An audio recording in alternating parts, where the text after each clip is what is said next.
करते हैं, तो कातास कैसे करना चाहिए, मतलब कातास किस तरह से करते हैं, या फिर अभी अगर जो बेसिक लेवल पे है, जो नए स्टूडेंट है, एकदम नए नए स्टूडेंट है, और नए नए स्टूडेंट को क्या होता है कि भाई उसको कातास अच्छा लगता है, तो वो क्या करते हैं, फिर बाद में कातास सीखना चाहिए, तो कातास में क्या क्या बातें हैं जो ध्यान रखनी होती है, और कातास में बातों के साथ साथ कौन से स्टांसेस है, क्या मूवमेंट होते हैं, और किस तरह से फेस टर्निंग है, और किस तरह से बाकी सब मूवमेंट करते हैं।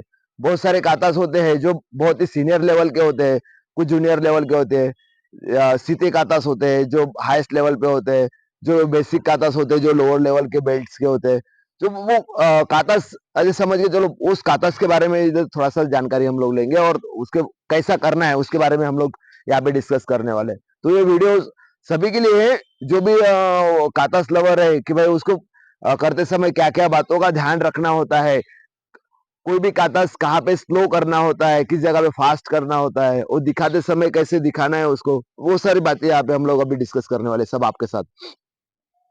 अभी सब एक स्टार्टिंग करते समय एक बात और गौर से सुनाना बोलना चाहता हूँ आप लोगों के साथ, कि भाई जब ये कातास करो ना, तो कातास के लिए जो भी आपने कातास चुना है, उस कातास के बारे में जानकारी होनी बहुत जरूरी है, कि भाई वो कातास क्या कहना चाहता है। हर कातास की एक डायग्राम बोलते हैं, एक एक डायग्राम होता है। जैसे अपन बेसिक काता बोले ताइकुकुशुदान का एक डायग्राम है, हियानशुदान उसका एक डायग्राम है। सारी चीजों का एक छोटा सा डायग्राम होता है, जिसको बोला जाता है कि भाई आपका किस डायरेक्शन में कातास जाता है। स्टांसेस के बारे में, कातास में 2-3 प्रकार के स्टांसेस होते हैं, उस स्टांसेस के बारे में जानना बहुत जरूरी है, कि भाई आपको वो स्टांसेस प्रैक्टिस करोगे तो कातास अपने आप ही आपका ठीक हो जाएगा। तो कातास में 4 चीजों का बहुत ही ज्यादा तरीके से यूज किया जाता है। वो कौन सी 4 चीजें हैं? तो पहली चीज है, सबसे अहम माना गया है कातास में, स्टांसेस। स्टांस मतलब हाउ टू स्टैंड इन इसको काटास में किस तरह से स्टांस होगा, आपका स्टांस में किस तरह से खड़े होंगे, उसके बारे में स्टांसेस मतलब अभी देख ले।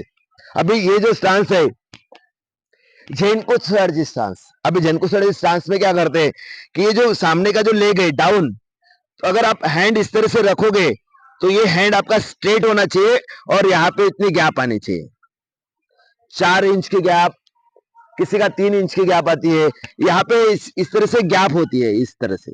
अब हाथ में अगर स्ट्रेट करो तो ज्यादा लोअर नहीं रखना है, और ये पीछे का जो लेग है, वो पीछे का लेग ऐसे 45 डायरेक्शन में लेने से अच्छा है कि इसको डायरेक्शन चेंज करके 45 डायरेक्शन में लेना है। अब यहां से स्ट्रेट देखेंगे तो लेग के साइड में लेग है कि नहीं, मतलब एकदम पीछे पीछे नहीं आना चाहिए, एक लाइन में नहीं आएगा। जैसे झेनकोसर्जी स्टांस है तो side stance position like this. वापस करो एक बार, ध्यान से देखना, ये एक स्टांस है जो कातास के अंदर यूज किया जाता है।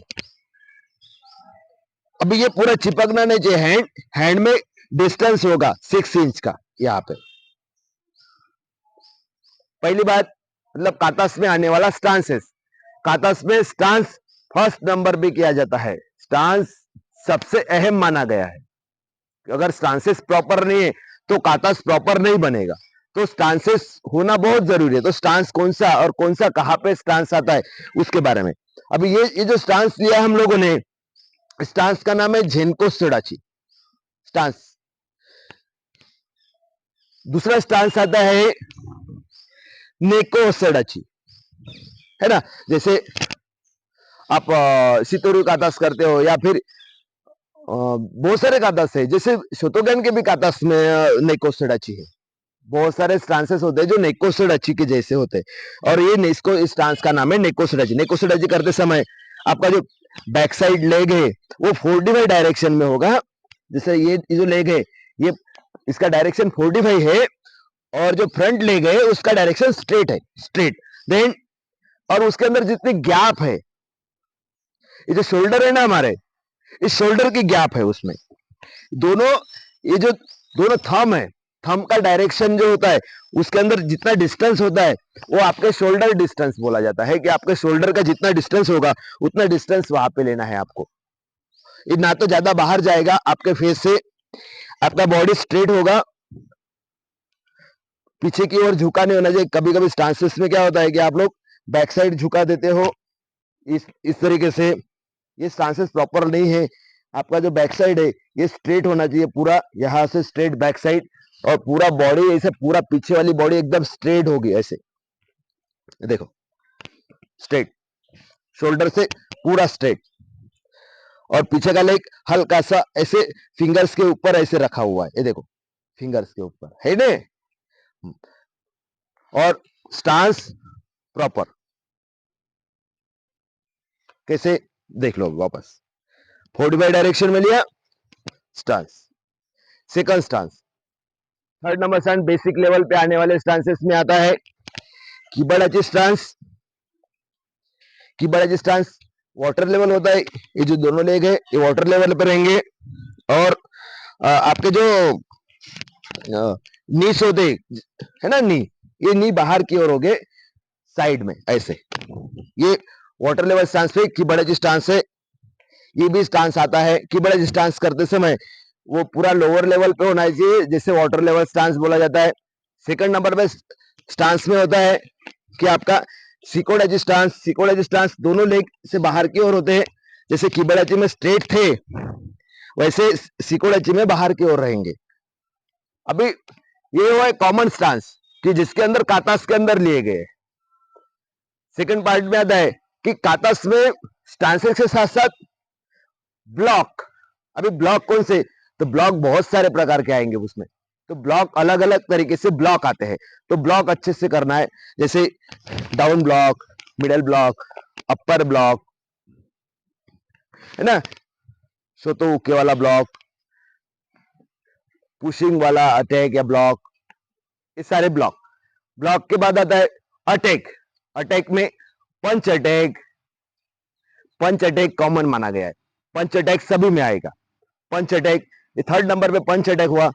और नंबर फोर्थ पे आता है कि जिस साइड से आप टर्न होते हो उस साइड से फेस रखना बहुत जरूरी है। जैसे मुझे इस साइड जाना है तो मैं ऐसे इस साइड से ऐसे नहीं देखूंगा, जैसे अभी एक कातस लिया, कोई भी छोटा सा कातस लेते, यहाँ पे मैंने मारा तो मुझे इस साइड जाना है तो मैं डायरेक्टली इस साइड नहीं लूंगा, मेरा फेस इसी साइड रहेगा, लेकिन जब मैं टर्न होऊंगा तो इस तरह से टर्न होगा, फेस ऐसे नहीं लिया गया। लेकिन मुझे 45 लेना है, जैसे यहां से मुझे 45 लेना है, ये 45 ये 45 दो 45, तो 45 लेने के लिए मैं क्या करूंगा कि 45 में पहले फेस करूंगा 45, देन स्टांस, जो भी स्टांस है, नेकोसड़ाची है या फिर कोई है, ये स्टांस है वो स्टांस लूंगा, या फिर ब्लॉक लेना है ब्लॉक लूंगा। जैसे अभी सेंचिन में करते हैं, सेंचिन में हम लोग ये लास्ट मोमेंट में हुआ है ना, ये अभी मुझे इस साइड जाना है 45, पहले फेस टर्न होगा, then leg joint, hand movement, then stance, then stance position के साथ block position, then again stance. अभी यहां से मुझे इस साइड जाना है तो मैं क्या करता हूं, पहले फेस टर्न, फिर leg joint, then hand movement, leg shuffle and stance, तो फेस इस साइड होगा। ओके, तो डायरेक्शन जैसे चेंज होता है तो पहले फेस टर्न होता है, इसका मतलब क्या है कि फेस टर्न भी बहुत ज्यादा जरूरी होता है। और स्टांस, तो सेंचिन में पूरे स्टांसेस जो है बहुत सारे कॉमन स्टांस में ये कौन सा, सेकोडाची, सेकोडाची स्टांस जो है वो कॉमनली बताया गया है, नेकोसडाची स्टांस है सेंचिन में। और बहुत सारे टाइम पे सेंचिन के साथ साथ इस काटास के साथ साथ बहुत सारे काटास में भी स्टांसेस बहुत ही वैल्यूएबल होते। अभी यही टाइमिंग लेके इसी टाइमिंग के साथ उस कातास को किया जाता है। मेरे साथ अभी दूसरा एक और बात है कि भाई कातास में और कौन सी बातें हैं जो ध्यान रखनी होती है। कातास बहुत ब्यूटीफुल होता है, उसके अंदर सेल्फ डिफेंस के साथ साथ अटैकिंग कैसे करना है, उसका बुनकाई किस तरह से बनाना है, वो सारी चीजें उस कातास में बनाई जाती है, जिससे वो जो मार्शल आर्ट है वो एकदम ब्यूटीफुल मार्शल आर्ट बनती है, बहुत ही अच्छी मार्शल आर्ट बनती है।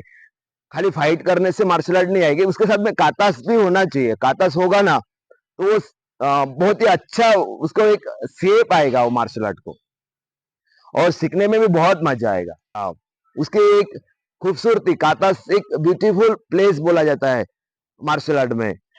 तो शायद बच्चों को भी मजा आता है। तो जिसको भी काता सीखने के लिए जो स्टांसेस के बारे में बताया मैंने, वो स्टांसेस को वो बेसिकली प्रैक्टिस करना है। और फिर बाद में हम लोग क्या है, दूसरे कातास में दूसरे वीडियोस में सेम कातास के बारे में समझाएंगे, या फिर दूसरा कुछ हो सकता है, अभी तो मैंने सोचा नहीं है। लेकिन अगले वीडियो में जरूर हम लोग इसके बारे में चर्चा करेंगे। जब भी मुझे समय मिलेगा उसके बारे में हम लोग वापस चर्चा करेंगे। ओके, मिलते हैं, बाय।